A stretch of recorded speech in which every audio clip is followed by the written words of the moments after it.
Okay, hello everyone. We're going to go ahead and get started because I want to allow Bob the time that he needs to present to us this afternoon. So, welcome back, everybody. I'm going to now just go ahead and transition and let Bob introduce himself, and we can go ahead and get started. Sounds Bob, you good. have the screen. Thank you, Charlene. Thanks everyone for coming. It's a real pleasure to be here and an honor. So I want to thank you for attending. I'm Bob Galen. I'll introduce myself a little bit. The topic's really important, so I want to just dive in. It's self-care is the topic for coaches, servant leaders, and other change agents, or for everyone. I really think it's relevant for all of us to think about our self-care. I'm an Agile coach. I'm from Raleigh, North Carolina. I've talked at Agile miniVAte Agility or at this conference a few times. I regularly speak, do some writing. Probably the most important thing about me is I'm an avid collector of potato heads. It's something I'm very proud of. There's probably not a potato head, the type of potato head that I don't have. So that's my favorite potato head, Darth Tater. Probably the most evil of the potato heads, but I'm still very fond of them. There's a couple, if you want to take a snapshot of this page, I have a couple of free giveaways, if you will. If you go to those links, so there's an Agile coaching book in the middle that I contributed to a few years ago. I think this was in maybe 2017. And you can get a free PDF of that there. There's some wonderful contributors to that work. And then on the two endpoints, I have an Agile Reflections for leaders and an Agile Reflections for coaches, which is just an easy way. It's an ebook and an easy way to get to articles I've written as blog posts. And all of them are free, so you can just go there and download them. All right, that's enough time to snapshot that. And then these are the links. You could snapshot this if you haven't done the download yet. There's two handouts for this class, if you will, or this workshop. One is a WIP limit check, and we're going to use that first. And then I have a self-care canvas that I've developed. It's not a grand thing. It's just a helpful little thing that I found. It helps me to focus myself on self-care, and that's what's going to drive this talk is the going through the self-care canvas. I want to start with why self-care, why is it important. I think it starts with you matter. I want you all to I hope you're taking notes. I hope you have a journal handy. You're going to get a chance to reflect a little bit during this workshop.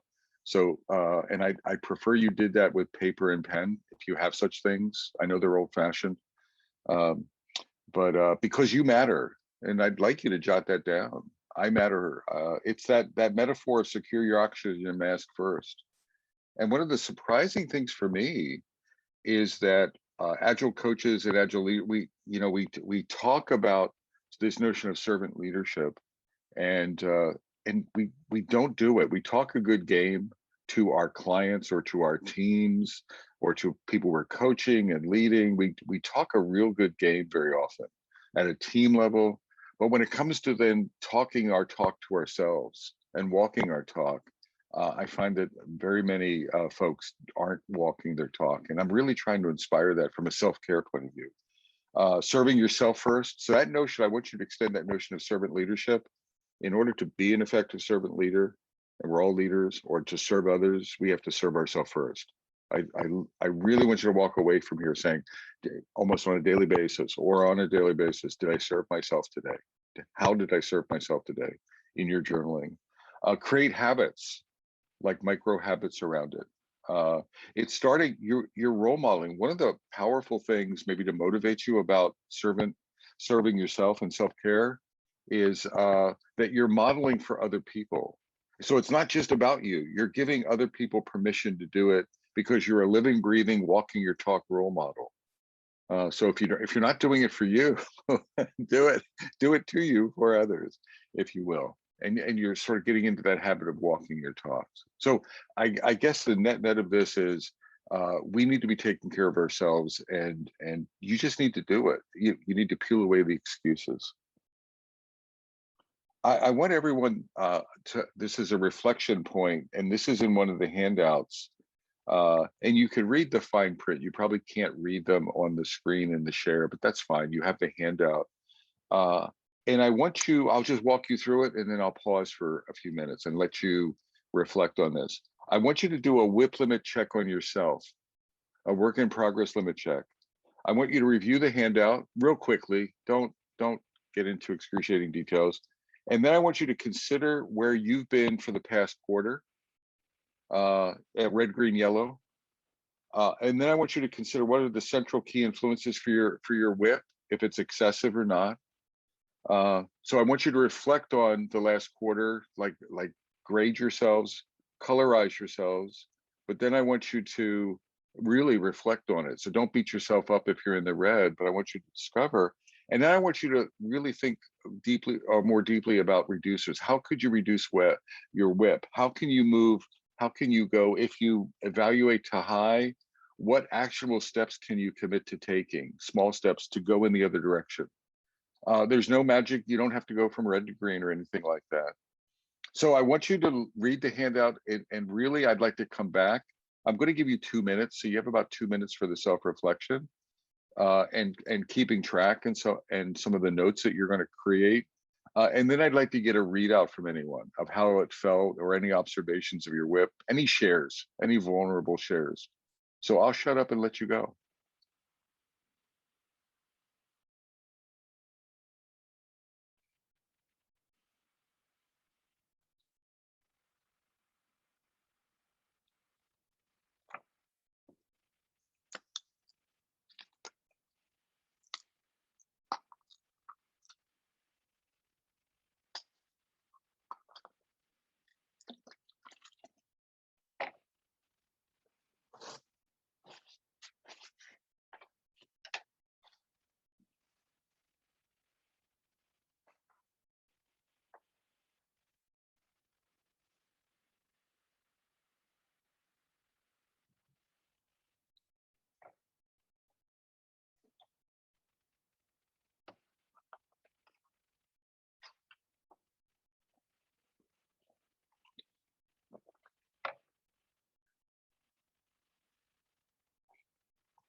You've got about 40 seconds left.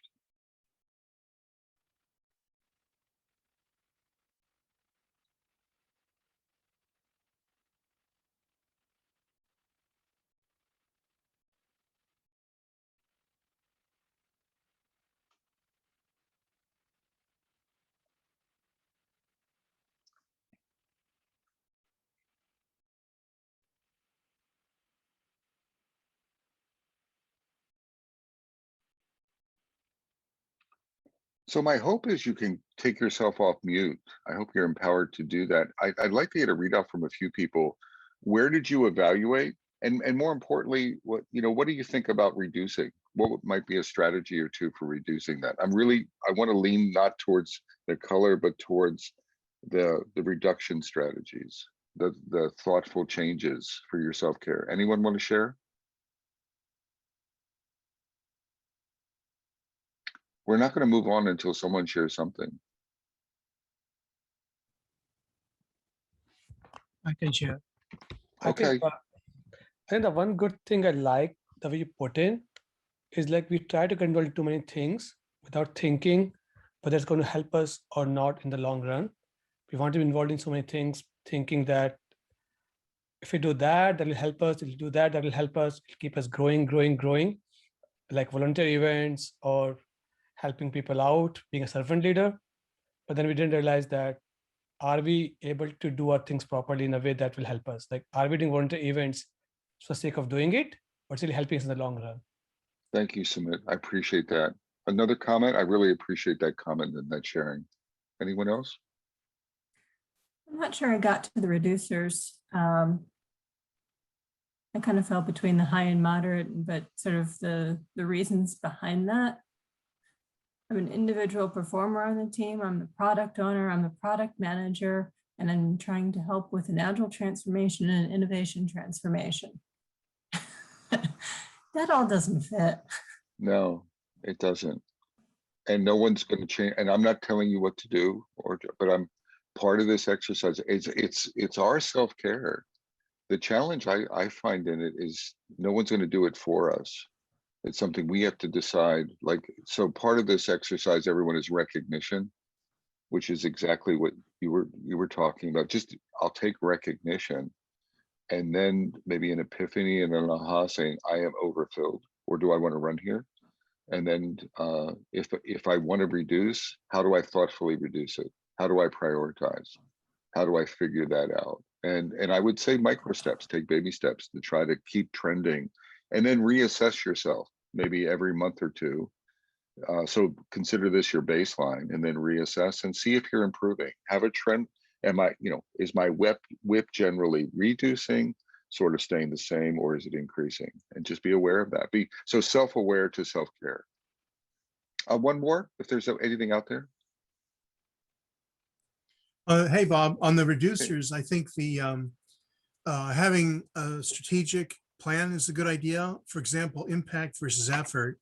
I liked what you guys said about, is what I'm doing and juggling now going to pay dividends down the road, or is it just the tyranny of the urgent? So I like to reduce the WIP limit, which is too high in my case, by thinking, 6 months from now, will it look different because I invested time in this, or will it really not make that big a difference? So to prioritize that backlog. Thanks. Right. I want to react to one. I want to share one other quick story with you all. So a few years ago, I had what's called a mini stroke, or a mini event. And it was because I still have WIP issues, but I had extreme WIP and travel issues. I was a traveling coach, and I was on the road every week. It put me down for a month. I couldn't travel for over a month by air. This was obviously pre-COVID, and it caused me to reset things. And I immediately came out of that period, and I was oversubscribed as a consultant on the paid side. I was also over volunteering, and it was my passion that was coming through and making me. I had a hard time saying no to things because I'm so passionate about what I do, but I've had to reflect.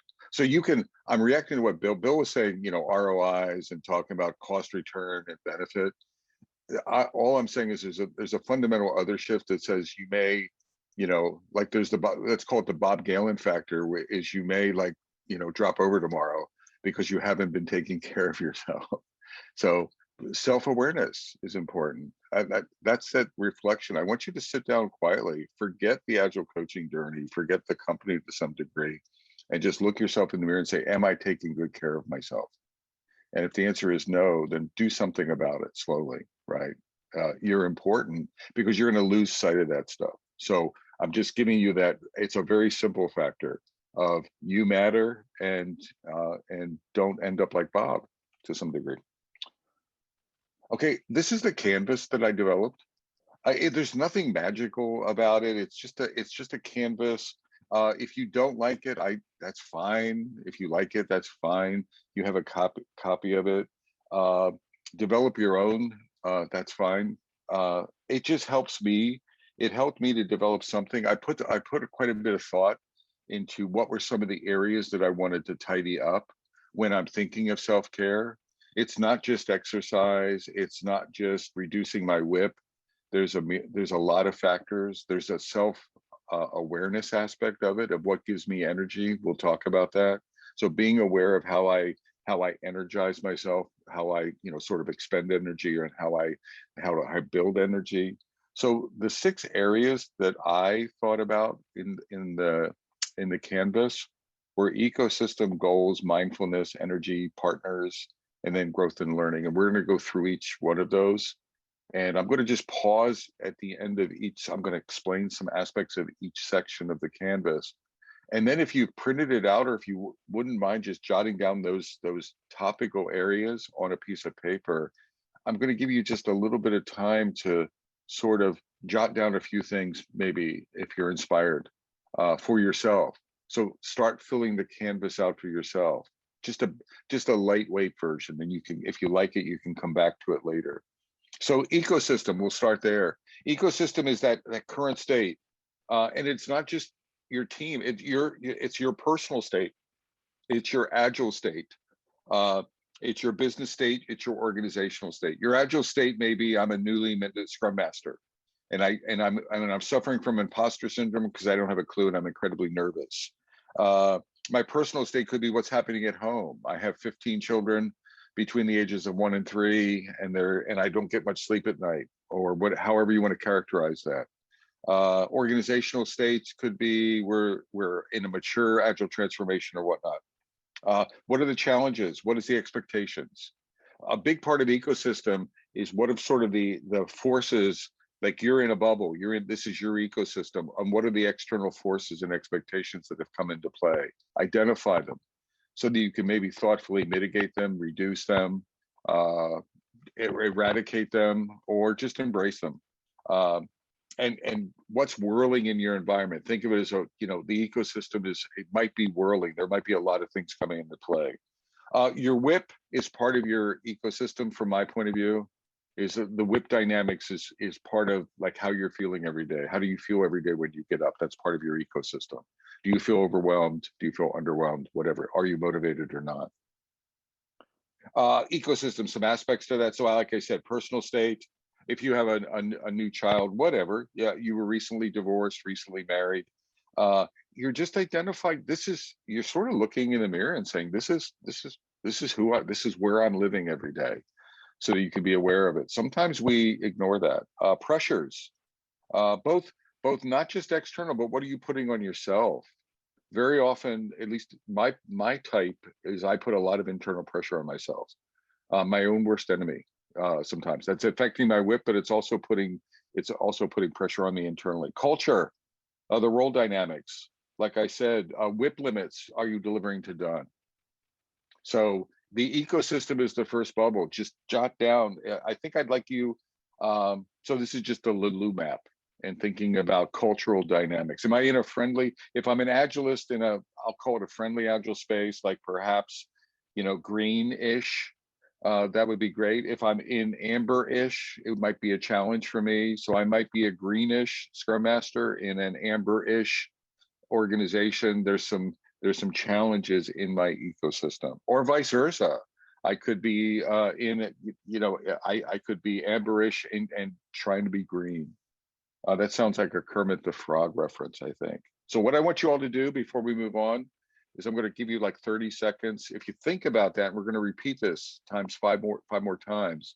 I want you to think about on the canvas, capturing your self-care ecosystem. What are some dynamics of it that really factor into play in your self-care? I'll pause and give you some space.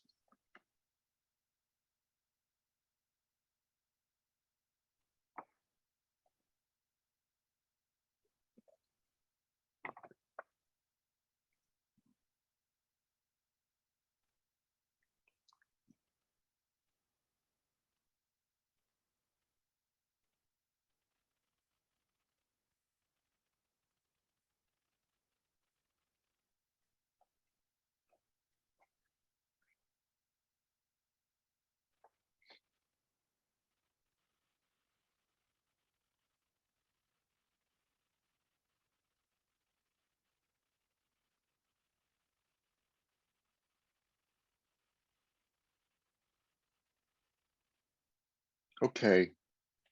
Next section I want to explore a little bit with is goals. They're cross-cutting. And this comes back to, it's not just organizational goals. It's what are your personal goals? What are your team goals? What are your organizational goals? So you're thinking about them from a connectedness point of view. Like, am I in an organization that aligns with my principles and goals? Am I not? I'm not trying to contrast that. I'm not trying to drive to that comparison. I'm trying to say, check the connectedness of goal alignment and make sure you're looking at your goals. I'd actually suggest starting with your goals. And if you don't have goals, then go through a goal sort of clarity gaining sort of exercise, or think about that. They're connected to improving your interactions in your ecosystem. So don't forget, like, this goal section starts connecting to the canvas, if that makes sense, right? Like, you look at ecosystem, and I might define some goals to improve the ecosystem in whatever way I need it to be improved. It's also tied to organizational success outcomes and impacts. So something that goes into goals is alignment. How connected are you? Now, not only do I want you to check the connection of your personal goals up to the organizational goals, but I want you to check the connectedness across the campus. Or is there discovery? Like, are your self-care, is your canvas balanced? And look at that. And maybe readjust your goals based on the balance of your canvas. I think your personal why lives here. Why are you doing what you do? What drives and inspires you from the inside out? So if you don't have that defined, I'm a big proponent of journaling. So you could grab a journal page and really explore your why.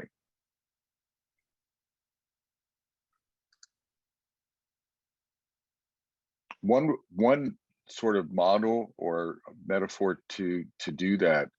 I was coaching last night, and I dug this up for someone I was coaching. Is this ikigai, this notion of ikigai, or a reason for being. So when you're trying to define your why, I'd say think of it in these four dimensions are a pretty nice way to think of your why, and then to triangulate into your ikigai, which is the center, which is sort of the nexus of them. At the top is what you love. So explore your reason for being from a what you love perspective. And then from the right, it's what the world needs. So are you making a difference? And how are you making a difference? And how important is that? From the bottom of what can you be paid for? What can you be comped for? So you have to live. And then from the left, what are you good at? What do you have skills? Where do you have competencies? You have to be, I might want to be president of the United States, probably not, but if I want to be, but do I have the competency to do that? And I don't. So I need to balance that. And you can see passion, vision, vocation, and profession there. It's a relatively nice metaphor to sort of triangulate and answer those questions and then get into the why. And it could be imbalanced. So you may be light on what the world needs because you need to be heavy on what you need to be paid for. That's fine.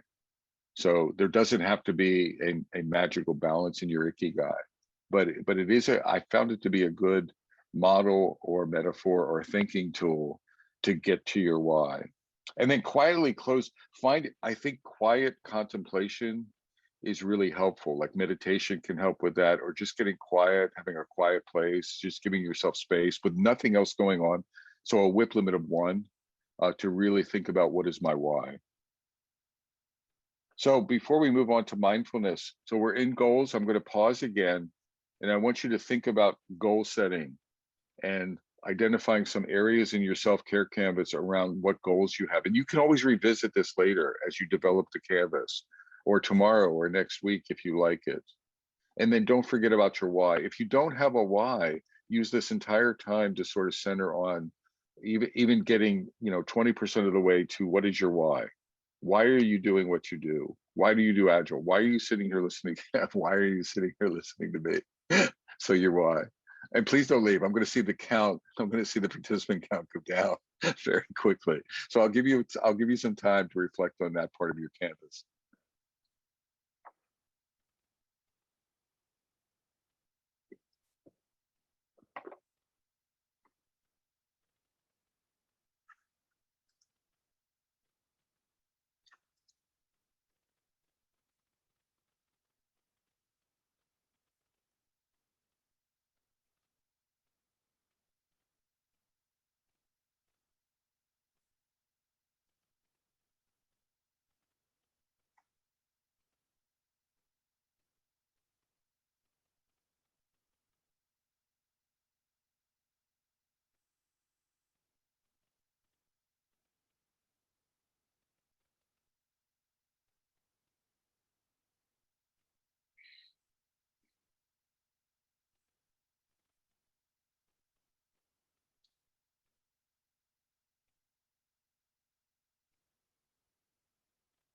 Before I move on, I skipped over something that I think is important. As part of your goal setting and your reflection in this area of the canvas, I strongly encourage all of you to ask yourself the question of what are my superpowers? And these are beyond strengths. So there's strengths, there's super strengths, and then there are superpowers. And not just one, but reflect on 1 or 2. What have you been told in the past is a good place to mine for them? But part of your goal setting is really having an understanding of what are my superpowers, and then throughout your canvas, never forget to really rely and activate your superpowers. So I wanted to really land that with you. As part of your Ikigai, you should have a real clear definition of your superpowers. They become an anchor for you. The Ikigai is a directional anchor, and the superpowers are sort of an action anchor. Think of it as a strength-based activation of your canvas. Okay. Mindfulness, it's that reflection. And I'm literally trying to build reflection into this workshop. I'm pausing, I'm hoping you're reflecting. I'm hoping to inspire you to take some notes or to get quiet afterwards and think about this. My actual vision and hope for this workshop is that you take, some bit of time today, tonight, over the weekend, and immediately start reflecting on you and your journey. So it's journaling and meditation really helps here. I don't meditate so much, but I journal a lot and I quietly reflect a lot in my journal. The writing helps me do that. Mindfulness is where you go when the going is toughest to gain new insights and perspective. It's the home of quiet and peace. It's where you listen deeply. So listening is a part of this, listening to yourself and listening to others. It's where ideas pop up for exploration. This is the place where ideation happens for improving your self-care and between you and your ecosystem. So you stay present in mindfulness. You capture your ideas, thoughts, dreams. Mindfulness is also a place for dreaming in the canvas. Like dreaming is beyond my long-term goals. What do I dream to be with necessarily no time constraints? What brings you peace and quiet? How often are you going there? So in mindfulness, are you going to the peace and quiet? And it doesn't have to be it doesn't have to be meditation. If walking in the forest is a place to give you peace, that's fine. If walking in downtown Manhattan during rush hour gives you peace, then walk in downtown Manhattan during. So realize that gives you peace and it renews your energy. Then schedule time to do that. That's one of the mistakes I think folks make in self-care is we try to copy what works for other people.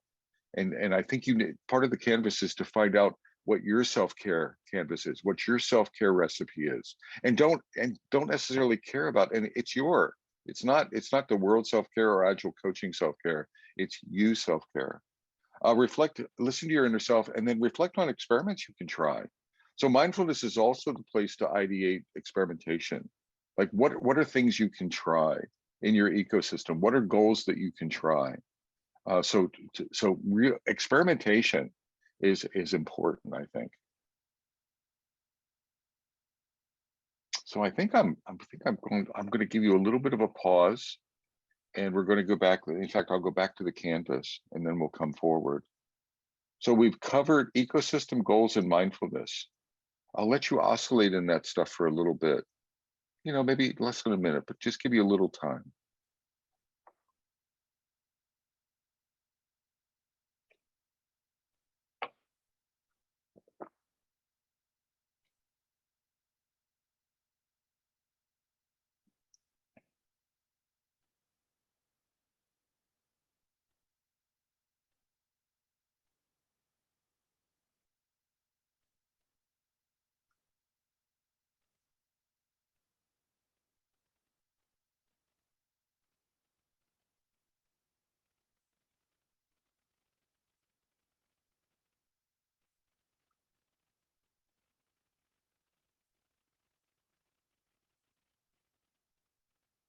Okay, everyone.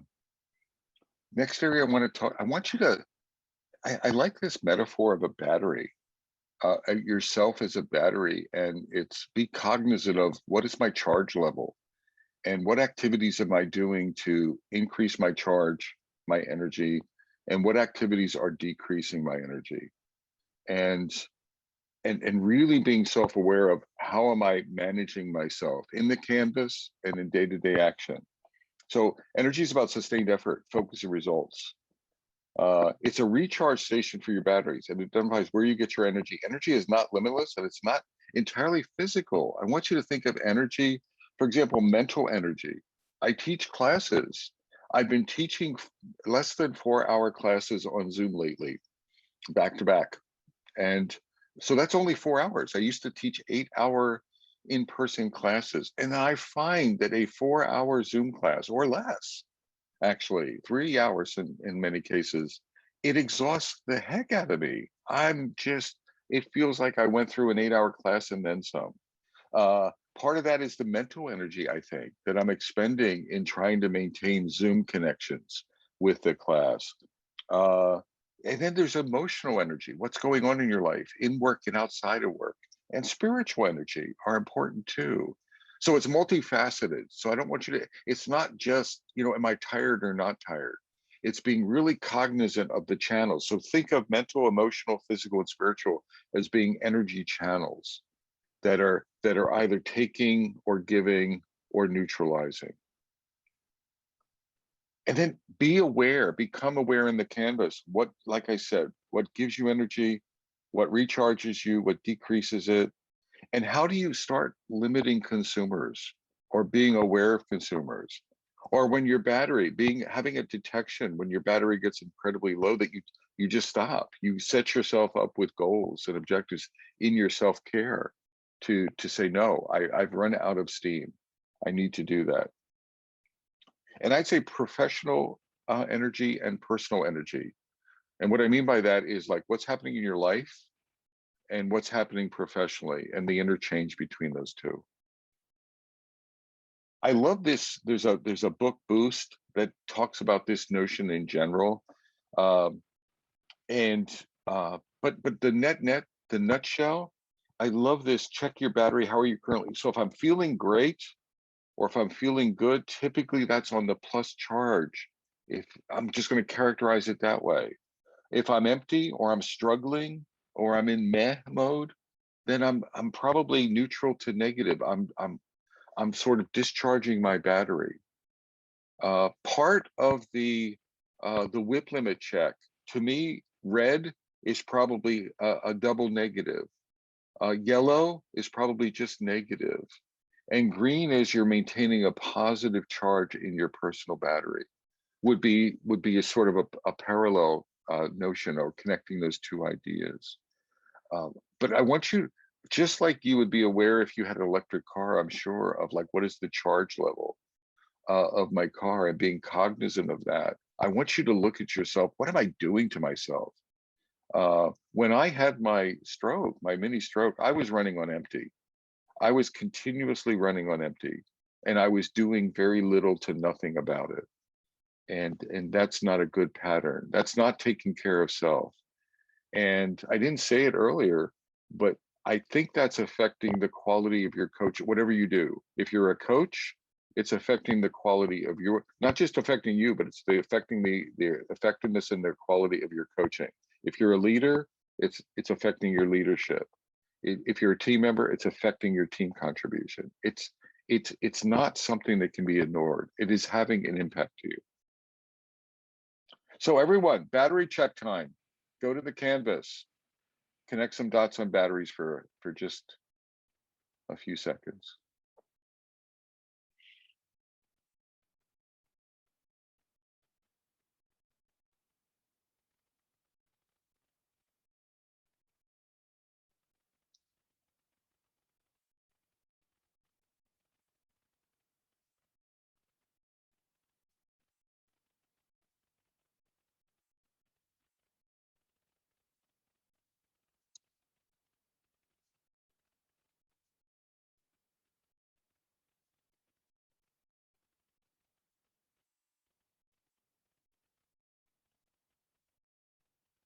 Okay, we're gonna move.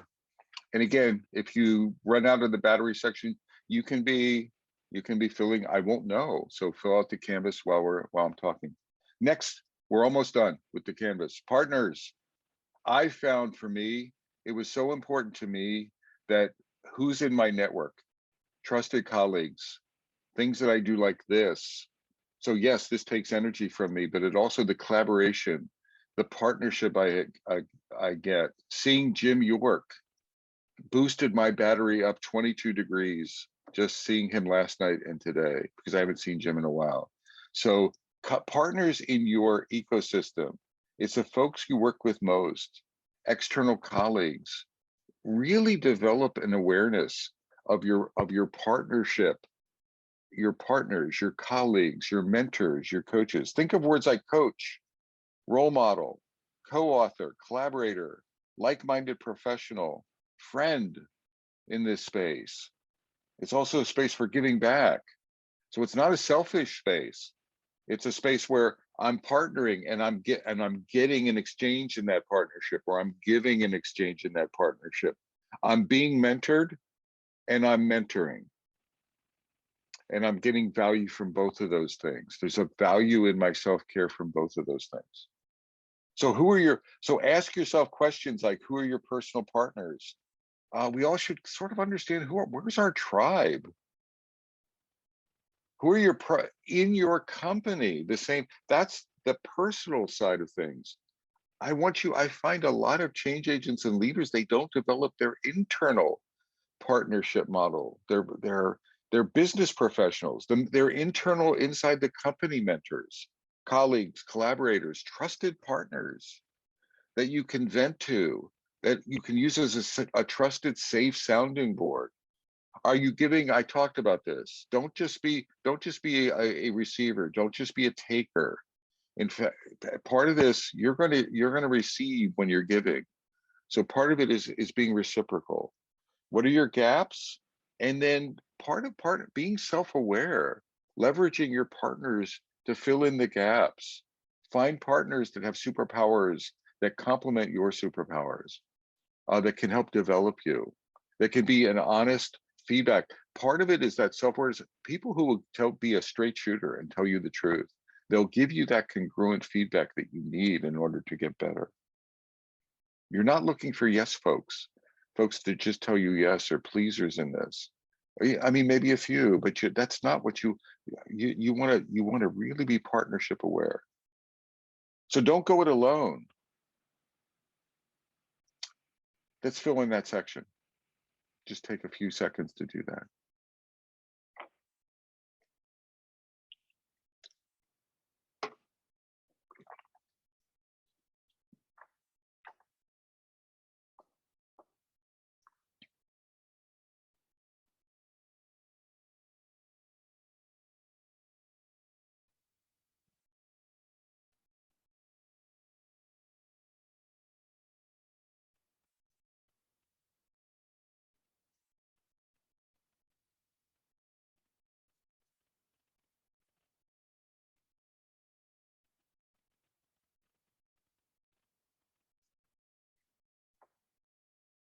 The final section.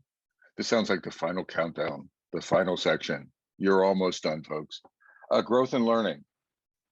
It's about your posture for evolution. It starts, and this might sound simple, as emptying your cup of previous learning and assumptions, freeing from your baggage.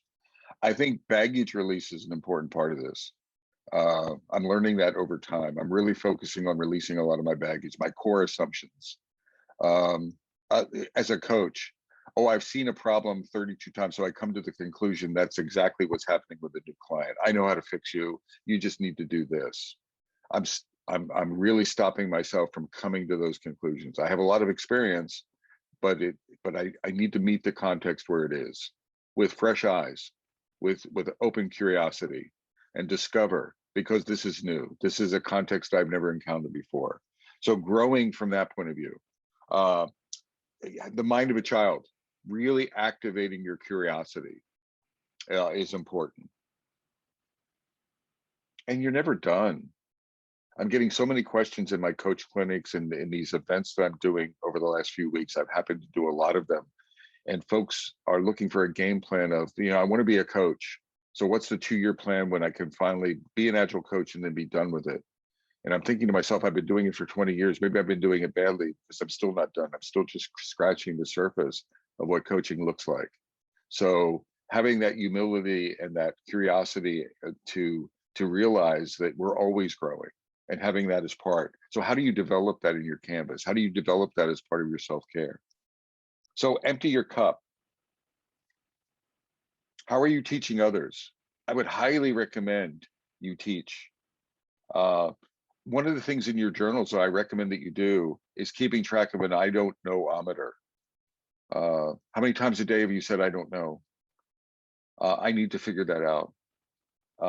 Because those are wonderful opportunities for learning and for and for growth and for humility. Maintaining curiosity, reading, speaking, sharing opportunities. The more you can do this, it's that growth and learning. It's part of the giving. Forcing yourself out of your comfort zone as much as you possibly can. And there's no try, just there's do. And I had to fit Yoda in here somewhere. So this would seem like an appropriate spot to fit Yoda in. So dogged determination on your growth and learning, continuous learning, dogged learning, and just embracing it and having joy with it, trying to get joy with it from a self-care point of view. So I want you to growth and learning. Spend just 30 seconds on the canvas. Just circle the canvas and see if anything pops up in any of the areas. And we're going to land this. We're going to land this plane and maybe see if there's any Q&A.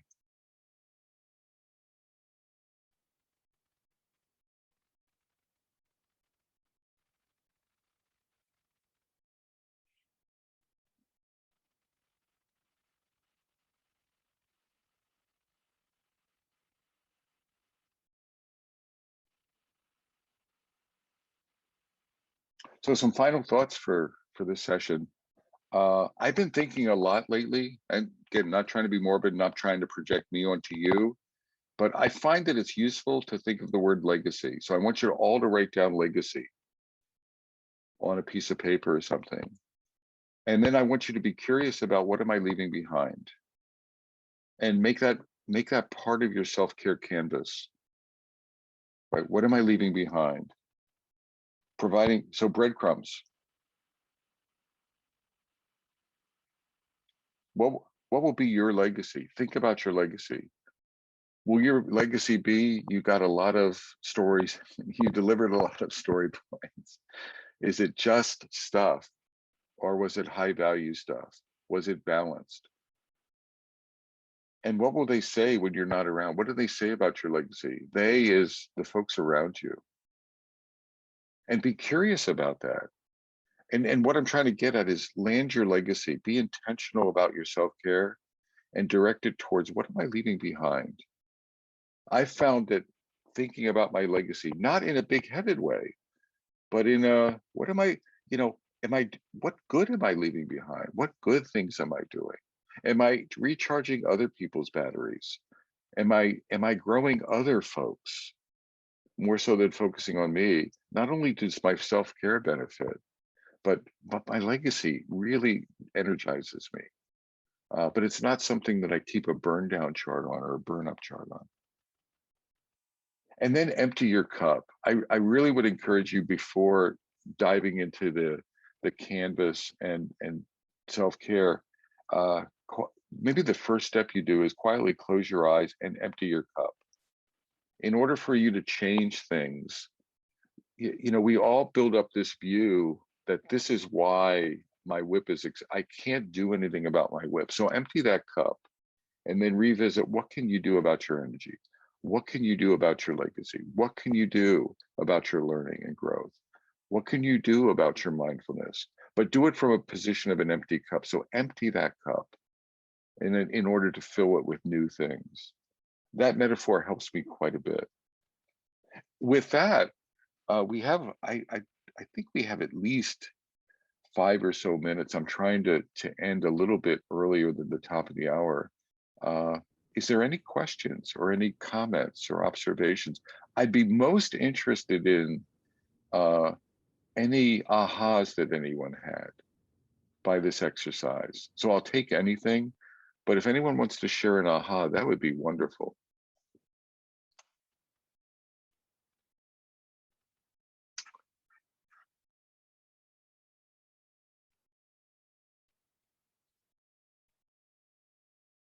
Wow, I think we're done early. Not quite yet. Yeah, Bob, that network piece, treating that as a first-class element to consider in your self-care, I think that was brilliant. building your network of your partners. So thank you for sharing. That was my epiphany moment today. Cool. Thank you for sharing that, Bill. It's people, and it's odd. I have not odd, but I have an eclectic mix of those folks, Bill. And a lot of them I'm looking for. It's not just like-minded folks. I have some like the last thing I want to create is a network of 5. And Bill, you know this. You'll resonate with this. Imagine a network with 10 Bob Galens in it, 4 Bob Galen. That would be an incredibly scary network. So it's how are you filling that with complementary players to really not just focus on yourself care, focus on your development, focus on your directional awareness, focus on your ikigai, etc. And, Cool. and that self-awareness piece is an important part of that. Anyone else? Yeah, I will say the slide about the battery and the whole recharging and keeping your work in progress low is great. As a chronic overcommitter, I must admit that I oftentimes run over my personal work in progress limit. Thank you for that, Kat. I think I have everyone.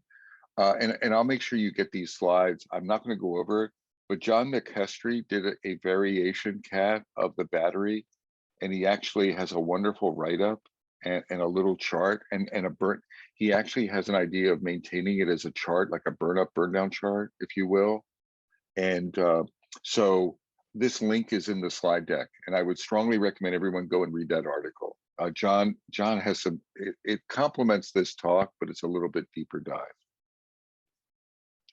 Anyone else? Nice. Kate mentioned we all here are chronic overcommitters. We like to, as I said earlier, we like to volunteer, we like to do things, we like to help people out. So Bob, is there a mantra that you have? You can tell us, okay, how to know where the limit is, how to know where our work in progress limit is. Because sometimes we think, yeah, we can do it. We never realize we have crossed our WIP limit. So how to remember that?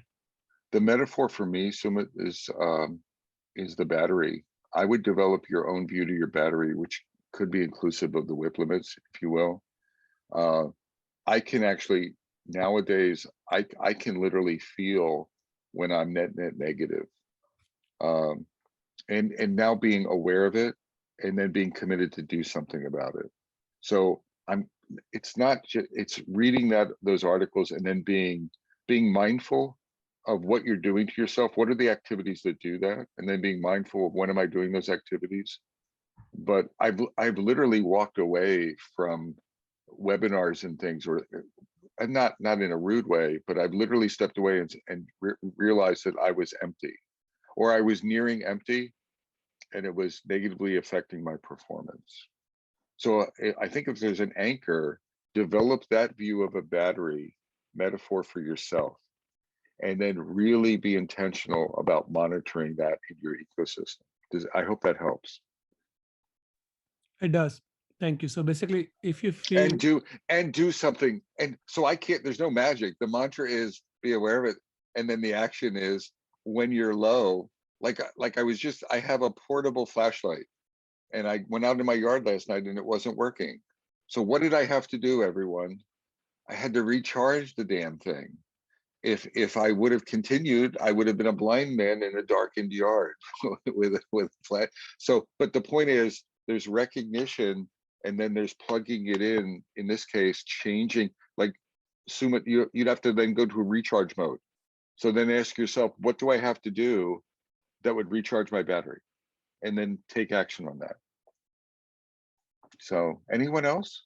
Any other questions or shares? I also put this in the chat, but the way that you talk about the whole battery, it's also kind of equatable to spoon theory, if you're familiar with that. I'm not. So I don't know if you want to share a little bit, a snippet, or is it too much? So spoon theory is a way to share what it's like to live with a chronic illness. Everybody has a certain number of spoons, and to do an action, you have to use a spoon on that action. and you don't get any spoons back until you take that time to recharge. Oh, that's wonderful. Thank you, Kat. Anyone else? What I'd like to get is a shout out from folks. What is your primary number one takeaway from this? And I'm going to start. I'll role model. You all matter. So I'm coming back to Submit. Why recharge? Because damn it, Submit, you matter and you come first. So shut up, monitor your battery, and charge yourself. I know that sounded very horribly prescriptive, but so anyone else, what are some, like, the primary takeaway? I just want to get some shout outs real quick, some snippets.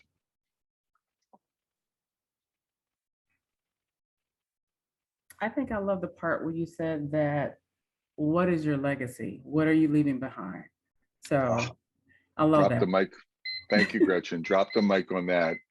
I'm with you. It really helps me focus on not just today, but on the future. I also think there was a note there. Another way of thinking about it, everyone, what breadcrumbs are you leaving behind? So if you're familiar with that notion of finding your way, thinking, and if you look behind you and there are no breadcrumbs, I would argue you need to start finding some breadcrumbs to leave behind you. One more, and then we're done. Jim. So Bob, breadcrumbs. Leaving a legacy depends upon what you do today. So time is a precious commodity. Don't waste it. Jim, Jim just dropped the mic on the whole darn thing. So everyone, thank you, Jim. I'm not kidding around. That was a beautiful way to end this. I really appreciate you guys coming. I hope you find the two tools useful just as thinking models, and I wish you well. So everyone, thanks again for sharing the last hour with me, all right? Have a great day and a great weekend. Thank you, Bob. Excellent talk. Thanks, everybody. Yeah, have a good one. Okay. Thanks, Bob. Thanks a lot, Bob. My pleasure, everyone. Take good care.